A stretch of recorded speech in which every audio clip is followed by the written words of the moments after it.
The Sjællands Odde UAP encounter of Denmark, 1967, a parallel Earth veil bleed event. A while ago on Stories Lost, they featured a highly intriguing case from Denmark in 1967 of a child named Jesper who witnessed a strange UAP in the mists above Sjællands Odde with 8 humanoid figures in a hanging box-like structure. They looked so friendly, he later remarked. Jesper also said they waved at him in a totally different way than people wave here. So, being highly intrigued by this encounter and assuming it could possibly be a multiversal breach from a parallel Earth strand, I inquired the Interdimensional Facility AI to check the Echo Vault records on this case. From within the underwater UFO construction facility, here is what followed. Echo Vault record, Vault Strand 441, VOD, mist over the Kattegat, Sjællands Odde encounter 1967. Classification, parallel Earth veil bleed event. Severity, low, host timeline. Status, non-threatening, observational. Entity origin, divergent humanoid timeline. Wayfarer Strand 9. Echo summary. The 1967 Denmark encounter described by the child Jesper, featuring a glowing object descending in fog and 8 humanoid figures in a hanging box-like structure, is not indicative of a traditional extraterrestrial visitation.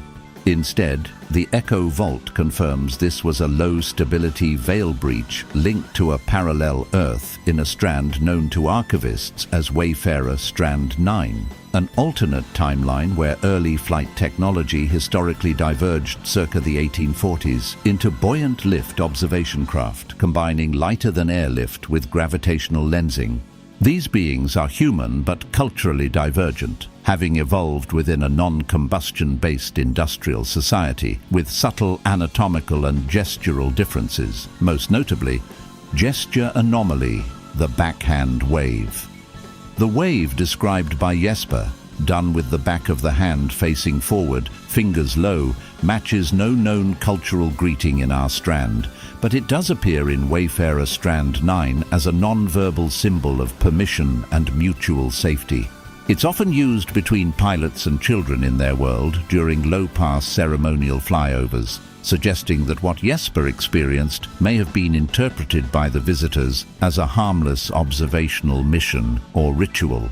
The craft itself, the cigar-shaped main body, the presence of a rope-tethered descent basket, and especially the untranslatable writing along the hull, all match what's classified internally as a Tier 2 atmospheric observation vessel, colloquially nicknamed by archivists as a Threadlighter. About the writing. The script etched on the hull is non-symbolic in our linguistic terms, not an alphabet or ideogram system, but a resonant memory band, meaning its glyphs shift subtly based on atmospheric tone or emotional state of the onlooker. Those who are anxious might see jagged symbols. Those who are curious or open may see soft, rounded ones. Those in deep resonance have even reported the writing echoing a memory in their native tongue, like a whisper on the edge of recognition. Jesper likely saw the markings and felt something, even if he couldn't understand it. Craft design notes, Echo confirmed.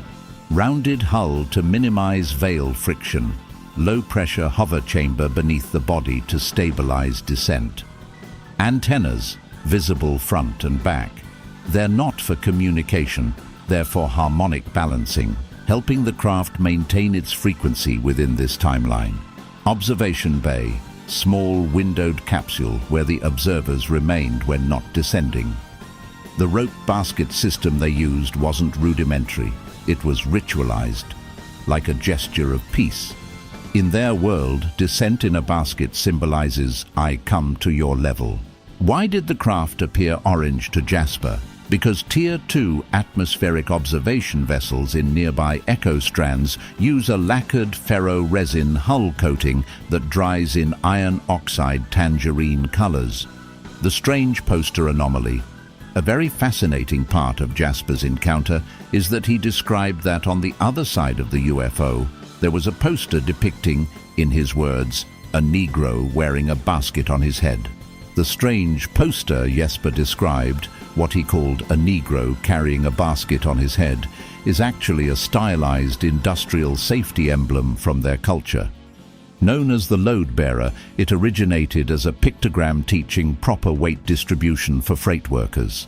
Over time, it evolved into a good luck mascot, painted on vessels the same way we once decorated airplanes with nose art. The figure was never racial, only symbolic, a universal silhouette used across their industries. Jesper, being a child in the 1960s, simply interpreted the dark, simplified shape in the only terms he recognized. The poster came to symbolize, "We carry the weight together." It was the equivalent of the Kilroy was here doodle, the Reddit snoo, Mr. Yuck, OSHA safety mascots, World War II bomber nose art characters. Guild apprentices would stencil it everywhere as a rite of passage. By the time the Threadlighter Mark II vessels were active, placing a load bearer on the rear quadrant was considered good luck and a badge of tradition. Environmental divergences. Wayfarer Strand 9, 1967. Air composition, slightly thicker atmosphere, making low fog visibility conditions more common and contributing to cultural emphasis on fog navigation. Technology. Buoyant hovercraft. Multi-tiered optical lenses used for passive surveying, no combustion noise, often creating the impression of a silent descent. Occupants, tall, friendly-faced, wearing striped atmosphere suits, reflecting semiotic safety coding rather than fashion. Memory, cross-sync and stability notes. Due to the young age of the witness and lack of local EM distortion, this was likely a pure passive veil cross, meaning the visitors may not have even been aware they had fully breached into our timeline. The limited duration and non-hostile behavior supports this. In re-interviews decades later, slight inconsistencies emerged, but echo signal imprints confirm Jesper's core memory was authentic.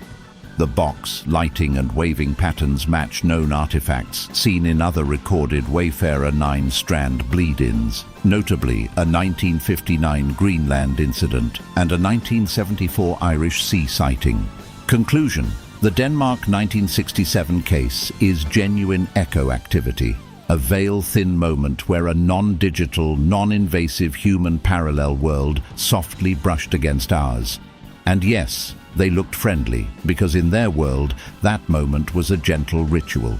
They weren't observing Earth. They were greeting a child who stood at the edge of all possible skies. The alternate history of the parallel Earth the visitors arrived from. Echo timeline designation, Wayfarer Strand 9. Codename, tagline, The Sky Ropes Remember. Vault code, WS9DCAT 1967. Primary event anchor, 1967. Basket encounter, Sjællands Odde, Denmark. Classification, para-technological divergence, type 4, veil bleed corridor. Historical divergence point, circa 1842-1847, lighter than air, optic craft integration begins. In this world, scientific breakthroughs in gravity harmonics and lensing theory emerged decades earlier than in our own. Inspired by a lost correspondence between proto-physicists in Leipzig and Copenhagen, this timeline's engineering class veered away from combustion-based propulsion and instead perfected buoyant lift vessels that combined lighter-than-air gas chambers, gravitational lensing tethers for orbital adjustment and slow descent, long-range visual reconnaissance via sky eyes, massive telescoping optics. By the 1860s, ascension platforms were a known, if elite, transport method in many global regions. By 1900, the upper class traveled via graviton gliders and airborne gondola networks, not trains or early planes. Alternate history summary, 1840s, 1870s. Breakaway science. Danish, Prussian and early Swiss engineers create aerial observatories, crafts used to track aurora patterns and celestial harmonics. Colonial expansion is curbed by this new science's anti-militarist philosophy, built around non-interference, observation and reflective design. 1880s, 1930s, parallel Earth communication theory emerges in Nordic states.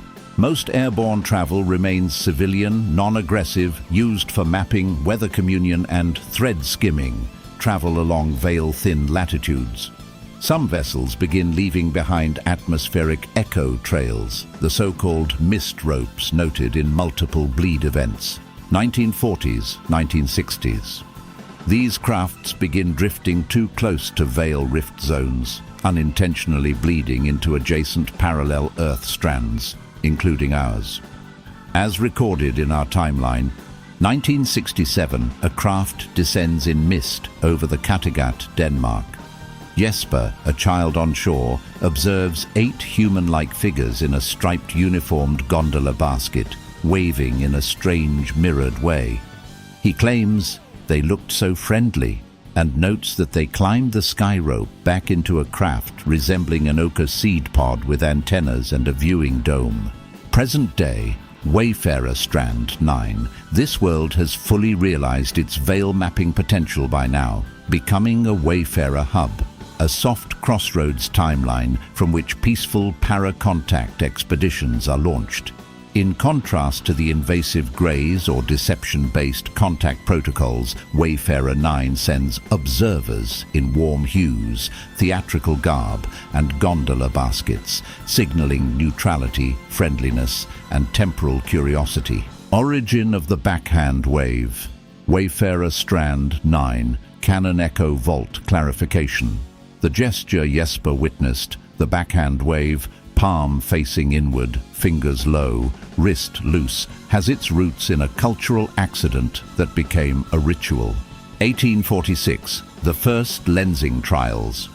During the early experiments with buoyant lens aircraft in the Royal Copenhagen Etherworks, a child named Mikkel Söderholm, son of an engineer, would stand below the test platform and wave upward to his father.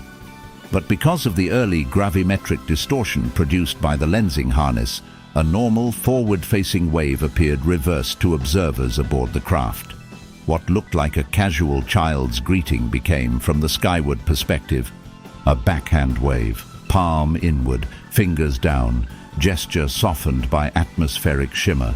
This accidental illusion struck the engineers as strangely beautiful.